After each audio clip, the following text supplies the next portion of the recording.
Is Squad Busters already dead? I've been playing Supercell games for the past 10 years, and I know everything about everything. Is it doomed and not able to resume its success as a global game? Supercell has created more games that have been killed, never seeing the light of day, compared to the games that are actually global. But at the same time, the global titles that they have released are all still live and all still profitable and all still doing well. The question is, will Squad Busters, the newest released Supercell game, be one that stands the test of time, like many others, including Brawl Stars, Clash Royale, Clash of Clans, Heyday, Boom Beach? I've been playing Supercell games for 10 years, and I know a thing or two about both the company and the games that they produce. And I do know that if a Supercell game does go global, it's got a pretty good shot of standing the test of time. But right now, when you go to the Google Play Store, you'll notice that Squad Busters has a community rating of 2.8 stars. That's not very good. The question is, why is the rating so low? What are fans so unhappy about with Squad Busters? Is it pay to win? Is it boring? Is it just something that they just don't vibe with, even though it contains characters from every single universe inside of the Supercell universe? I think that's pretty cool. Now, if you do play any Supercell games, let me know in the comments section below which one is your favorite, and when you're purchasing something in the shop, consider using code ECHO, because that's my Supercell code and it supports my channel. So thank you. So let's dive into some things that could potentially be wrong with the game, some things that I've noticed through my hours of gameplay, because to be honest, I'm quite enjoying the game. One is, the game is a little bit shallow. There's not a ton of stuff to do inside of the game.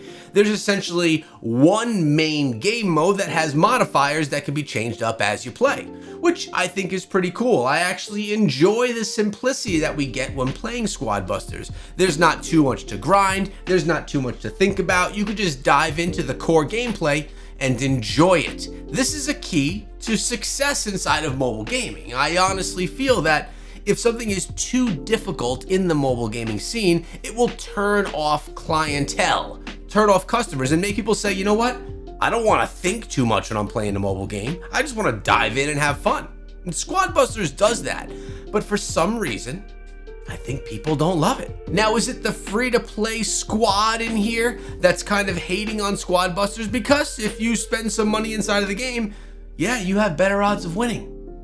We're looking at a mobile game here, and there are not many mobile games that are releasing as of late that don't have some pay-to-win element. Now, I'm not saying it's okay. I'm not saying it's not. In my opinion, you have the choice if you want to spend inside of a game or if you don't want to. For me, I chose the Gem Pass. I thought it was fun. I thought it gave me a small advantage in the game and added an element to the gameplay experience that I wanted to feel and that I wanted to try. So I dished out the 10 bucks and I bought it. And in my opinion, it was well worth it. But there's nothing inside of the game that's held back by a paywall, besides maybe some of your success in the late game. So this 2.8 star rating, is this something that's the free-to-play Supercell community banding together to try and take pay to win out of Squad Busters? Because let's be real here. Everything that I know about all Supercell games and their communities are that the Supercell communities do not like pay to win mechanics at all. And I've played a lot of games, including Rise of Kingdoms and Diablo Immortal, two of the heavier pay-to-win mechanic games inside of all mobile gaming. They're games that I actually frequented quite a bit, so when I see something like a Squad Busters, a Clash Royale, a Brawl Stars, I say pay-to-win, that's nothing. But I very much do respect the community of free-to-play players, and I do think that a really truly good mobile game needs to offer things to purchase inside of the game, but not have them be so important that you have no shot of winning unless if you get them. Let's take Clash of Clans, for example. Inside of Clash of Clans, you can grind your way in a reasonable amount of time to max level. It gets harder and harder as you get higher and higher now that town hall levels are creeping up, but you still can make it something that you do. It's something that's realistic. So the payments that you put inside of the game, whether that be for your season pass or packs that you pick up, will enhance the speed of that growth.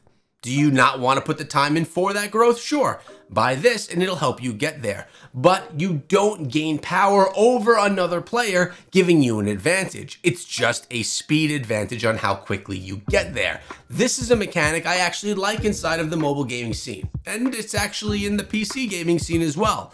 It's fine as long as the end goal is attainable. So the question is, inside of Squad Busters, is the pay-to-win advantage that people are speaking of attainable if you're playing absolutely for free? Now, I've been playing, having spent the $10 only inside of the game for the past few weeks, and I've been watching my good friend Chiscool Gaming on his Chiscool Plays channel play Squad Busters every single day. I've taken his guidance through his live streams and through his videos, and it's improved me as a player, not because I'm paying money inside of the game, because I'm learning tactics and strategies to utilize in the gameplay that's allowing me to win more, keep my streak going longer, and enjoy the game more. But I guess the question that we're trying to dig into right here is, what does Squad Busters need? Does it need new game modes? Well, let's think of Brawl Stars. When Brawl Stars launched, it was a much lighter game than it is today. Less game modes, less of a dashboard, just less going on inside of the game. And it was quite popular. Not as popular as it is today, but it was still quite a popular game and extremely successful. I was actually at Supercell headquarters for the launch of that game, and the hype was insane. And they definitely tried to replicate that same hype that they did for Brawl Stars as they are inside of Squad Busters. And speaking of comparing the two, I've seen many players say that Squad Busters is a ripoff of Brawl Stars, but with less strategy, less tactics, and less skill. I don't think that I agree with that. It definitely has its similarities, let's be honest. But the game is not the same. The game mode is not the same. The battle mechanics are not the same, and the way that you utilize your heroes inside of the game is also just not the same. Squad Busters is about building up a huge arsenal of troops that work well together, doing it in a very smart way, a way that's going to allow you to get the most out of your economy inside of the game. Smart economy is better and bigger builds more quickly and a higher range of success when competing in the end game. Now, Brawl Stars is more about how well you handle your brawlers and how well you know the game modes that you play in. It's also a team-based game, which Squad Busters at this time is not. The Squad Busters need a two-player mode, or a mode where you could play together with friends and go against other friends as well in a war type mechanic like Clash of Clans, but with the very different game type. I think there definitely is a need for more community involvement inside of the game. As of right now, it's kind of bare bones. But you know what? This is okay. In my opinion, for free-to-play mobile games today, you don't need to launch your title 100% built out and complete. I think there's room to bring an 80% complete game to market as long as it's very playable, very fun, and without any bugs, and then add game modes to it over time. We see this happen inside of many games, including Diablo Immortal, which I play every single day. The game has grown over time and is continuously adding new game modes and new classes with every single update. We can see the same thing happening inside of Squad Busters, watching it grow and develop over time, being part of that growth as a player. So do I think that Squad Busters deserves a 2.8 rating? The answer is no. I think that's quite a bit harsh, to be honest. I also do believe that it's pushback coming from the community. They want something that's a little bit more free-to-play friendly. Do I think Squad Busters will fail and die and not live the long life like all of these other Supercell games? No, I don't. I think that tweaks will come, changes will come, and Supercell will mold this into another pillar on the mobile gaming scene. They know what they're doing. They've done this time and time again and have only seen success, which is why so many games are killed before they ever even go live. We just saw that happen with Clash Mini. The game was only available in certain regions for years, and everyone swore the game was gonna go global. It was polished, it was clean, it was sweet, but something was wrong with it. And Supercell didn't believe it was the smash hit that they were looking for. And just about a month or so later, Squad Busters went global. So there's something inside of this game that Supercell sees as the professional game developers that they are, and that makes them say, this is the one. This is gonna be the next few years of Supercell legacy.